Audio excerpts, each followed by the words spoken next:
अब हम लोग गॉस के सेकेंड एप्लीकेशन को पढ़ेंगे।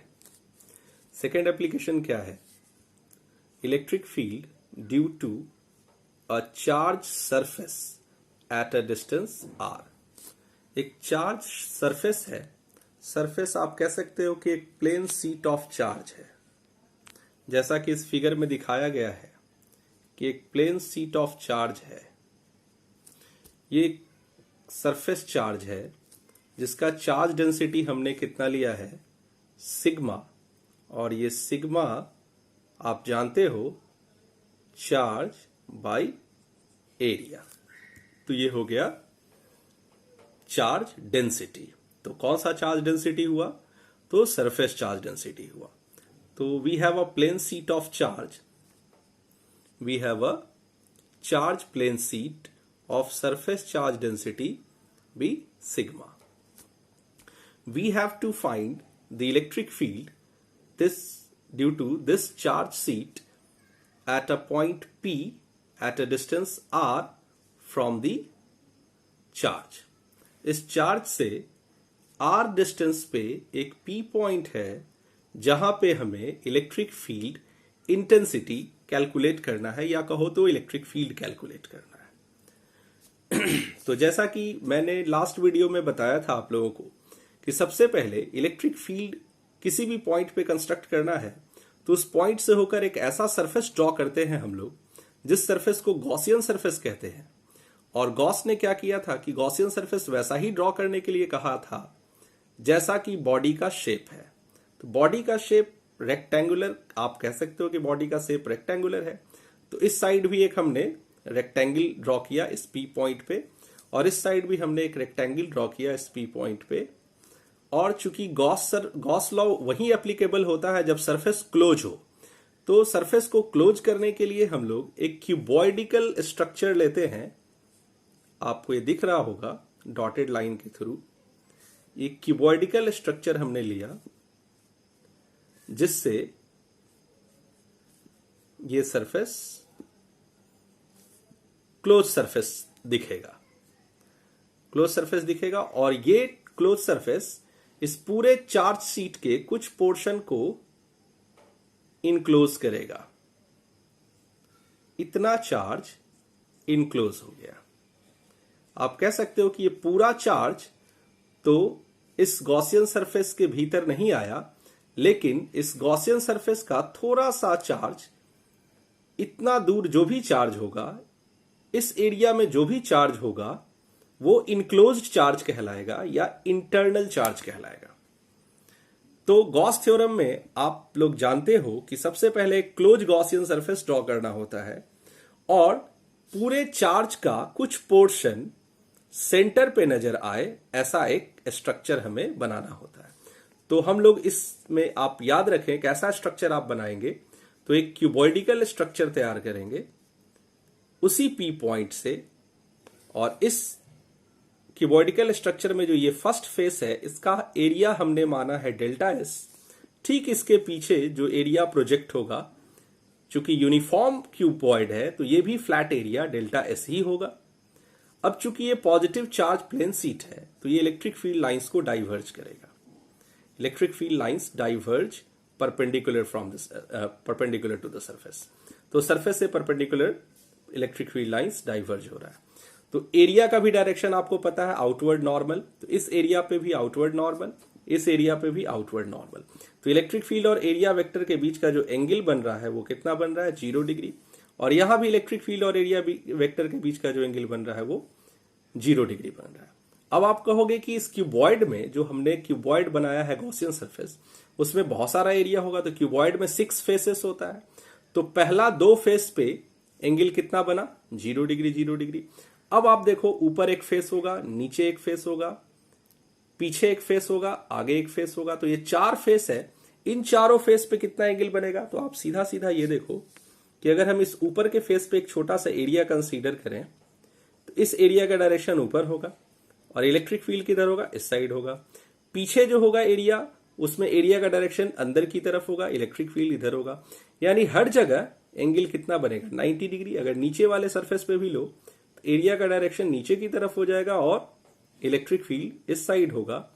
यहां लो, कहीं भी आप ले लो, इलेक्ट्रिक फील्ड एरिया का डायरेक्शन नीचे होगा और इलेक्ट्रिक फील्ड इस जगह ऐसे होगा डाइवर्ज करता हुआ।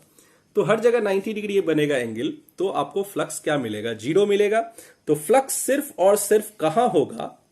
तो फ्लक्स सिर्फ और सिर्फ सामने फ्लैट एरिया पे होगा और पीछे भी फ्लैट एरिया पे होगा। ऊपर दाएं बाएं जो भी एरिया है, आगे पीछे जो भी एरिया है, उस पे फ्लक्स 0 होगा। हाँ, तो there will be flux through the flat surface area. First area इस पे, सेकेंड एरिया इस पे होगा। तो आप कह सकते हो कि we have to find the electric field at point P shown in the figure. इस फिगर में P पॉइंट पे हमें इलेक्ट्रिक फील्ड निकालना है। So we have the Gaussian surface like cuboid. हमारे पास एक गॉसियन सरफेस है जो क्यूबॉइड की तरह है। It can be written as there will be flux through the front and back surface of the cuboid. हम कह सकते हैं कि फ्रंट और बैक सरफेस पे ही फ्लक्स होगा, क्योंकि इलेक्ट्रिक फील्ड लाइंस इस सरफेस और इस सरफेस से ही बाहर आएगा, बाकी किसी सरफेस से बाहर नहीं आएगा। तो आपको कितना फ्लक्स हो रहा है? एक फ्लक्स यहां हो रहा है, एक फ्लक्स यहां हो रहा है, तो 2 फ्लक्स है। चूंकि एरिया छोटा छोटा है, डेल्टा एस है, तो हम लोग डेल्टा फाई यूज करेंगे। तो delta phi is equal to first flux के लिए φ1, सेकेंड फ्लक्स के लिए φ2। चूंकि फ्लक्स एक स्केलर क्वांटिटी है और चूंकि यहां एक फ्लक्स नहीं 2 फ्लक्स है, तो एक के लिए φ1 फ्लक्स हो गया, दूसरे के लिए φ2 फ्लक्स हो गया। φ1 कितना बना? तो ई डेल्टा एस कॉस 0। φ2 कितना आ रहा है? वो भी ई डेल्टा एस कॉस 0। तो टोटल फ्लक्स हमारे पास आ गया, कॉस 0 1 होता है, ई delta S plus E delta S, that will be 2e delta S. तो फ्लक्स जो हमें मिला वो हुआ 2e डेल्टा एस। अब आप यहां देखें कि ये भी डेल्टा एस एरिया था, यहां एंगल 0 डिग्री बना था, तो पहला फ्लक्स हो जाएगा ई डेल्टा एस। यहां भी एरिया डेल्टा एस था, इलेक्ट्रिक फील्ड ई था, एरिया वेक्टर डेल्टा एस है और एंगल 0 डिग्री है, तो यहां भी फ्लक्स हो जाएगा ई डेल्टा एस। तो टोटल फ्लक्स इन दोनों सरफेस पे कितना होगा? तो 2e डेल्टा एस। बाकी सरफेस पे तो फ्लक्स है नहीं, तो टोटल फ्लक्स हमारे पास आ गया 2e डेल्टा एस। अब गॉस लॉ के थ्रू आप कह सकते हो, by Gauss law, application of Gauss law क्या कहता है कि total flux is equal to q internal by epsilon naught. तो क्यू इंटरनल कितना होगा? तो आप देखो यहां कि चूंकि हमने जो सरफेस लिया था उसमें सरफेस चार्ज डेंसिटी है, तो surface charge density is equal to charge upon area. तो charge is equal to density into area. आप कह सकते हो कि internal charge equals to surface charge density into area. अब आप कहोगे कि कितने एरिया पे इंटरनल चार्ज होगा? तो इस पिक्चर में आप ध्यान से देखो, इस पूरे सरफेस एरिया को ये क्यूबॉइड इनक्लोज नहीं किया है। कितने एरिया को इनक्लोज किया है? तो जो एरिया यहां है डेल्टा एस, वही एरिया यहां है डेल्टा एस। तो डेल्टा एस एरिया को ये क्यूबॉइड इनक्लोज किया है, यानी इस पूरे प्लेन शीट को ये क्यूबॉइड अपने भीतर नहीं लिया है। सिर्फ और सिर्फ कितना एरिया इसका इनक्लोज हुआ है इस क्यूबॉइड के अंदर? तो ये डेल्टा एस एरिया इनक्लोज हुआ है, तो इंटरनल चार्ज इसी एरिया पे होगा, इसलिए in charge is equal to density into area. तो डेंसिटी कितना? तो सिग्मा और एरिया कितना पे इनक्लोज किया है चार्ज? डेल्टा एस एरिया पे इनक्लोज किया है, तो internal charge will be equal to sigma delta S. After putting the value of internal charge in above equation by Gauss law से आपके पास ये इक्वेशन आया था। इंटरनल चार्ज के थ्रू हमने इंटरनल चार्ज के प्लेस पे हम क्या लिख सकते हैं? Sigma delta S by epsilon naught. Delta S cancel हो जाएगा, तो इलेक्ट्रिक फील्ड का वैल्यू 2 देखिए इधर आ जाएगा, तो इलेक्ट्रिक फील्ड हो जाएगा सिग्मा बाई 2 एप्सिलॉन नॉट। यहां देखे एक बार आप लोग फिर से देखें, electric field is equal to sigma by 2 epsilon naught. N cap means perpendicular to the surface. Unit इसका कितना हुआ? न्यूटन पर कूलॉम। और आप वर्ड्स में लिख सकते हो आउटवर्ड नॉर्मल। तो ये इलेक्ट्रिक फील्ड का वैल्यू आया। वैल्यू कितना आया एक बार फिर से देख लो,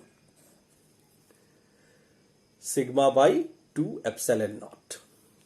तो सिग्मा चूंकि कांस्टेंट है, एप्सिलॉन नॉट भी कांस्टेंट है, 2 तो कांस्टेंट है ही, तो इलेक्ट्रिक फील्ड यूनिफॉर्म हुआ या नॉन यूनिफॉर्म हुआ? तो इलेक्ट्रिक फील्ड यूनिफॉर्म आ गया, यानी electric field does not depend upon the position of the point, so that whatever the position electric field remain constant. Hence we can say that electric field does not depend upon the location of the point. Hence we can say that it is always remain constant it always remain constant anywhere in the space due to surface charge और plane sheet of charge. एक बार फिर से आप पढ़ लो, electric field does not depend upon the location of the point, यानी electric field point के लोकेशन पे डिपेंड नहीं करता है। Hence we can say that it always remain constant, ये हमेशा कांस्टेंट होता है, एनीवेयर कहीं भी, इन दी स्पेस पूरे स्पेस में, due to surface charge, surface charge के कारण या प्लेन सीट ऑफ चार्ज के कारण किसी भी पॉइंट पे स्पेस में हमेशा इलेक्ट्रिक फील्ड कांस्टेंट होता है। और कितना होता है? तो सिग्मा बाई 2 एप्सिलॉन नॉट। किधर होता है? तो always perpendicular to the surface, outward normal. तो आपको गॉस का सेकेंड एप्लीकेशन समझ में आ गया।